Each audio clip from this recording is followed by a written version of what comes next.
Hey everyone, I'm Caitlin and I'm a graduate intern working with the Food and Wellness Network. And today we're going to be trying a fun recipe that features one of our spotlight vegetables from the Farmers Market Food of the Month flyer. Today's recipe is rice and asparagus. You'll need 1 pound of fresh asparagus, 3 cups of cooked rice, 1.5 teaspoons of salt, 1.5 teaspoons of onion powder, 1/4 teaspoon of cayenne pepper, a 1/2 cup of sour cream, 3/4 cup of milk, and 2 cups of shredded cheese. Okay, to start, go ahead and preheat your oven to 350 degrees. While your oven is heating up, go ahead and get out a baking dish and you're gonna lightly spray it with cooking spray. All right, so if you don't have any leftover rice from a previous meal, you go ahead and cook some right now for yourself. I already had some cooked from another night and I'm just gonna use that.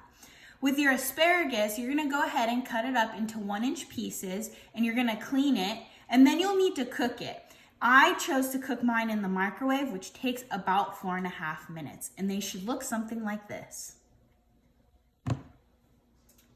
Okay, so in a large mixing bowl, go ahead and add in your rice, your sour cream, your milk, and your spices. And you're only gonna need about 1.5 cups of those 2 cups of cheese I told you that you need for this recipe. That remaining half of cheese, go ahead and set that aside and we're gonna use it later. So in the large mixing bowl, once you dump everything in, go ahead and mix this up really well. So once your rice mixture is all mixed up really well, go ahead and start layering your rice down at the bottom of the pan that I had you prepare in a previous step.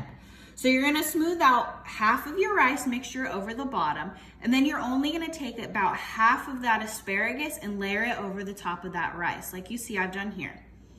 Once you've done with that, go ahead and layer the last half of your rice over the top of the asparagus and sprinkle the remaining asparagus on top. All right, so once you're done with that, it should look something like this. And then once your oven reaches the temperature, go ahead and pop it in uncovered and bake for 30 minutes. So once it's done baking in the oven for 30 minutes, go ahead and sprinkle that remaining 1/2 cup of cheese I had you set aside. And once you're done sprinkling the cheese over the top, kind of just give it a few minutes to melt and then it's ready to be served. I will place this recipe at the end of the video. Thank you all for watching.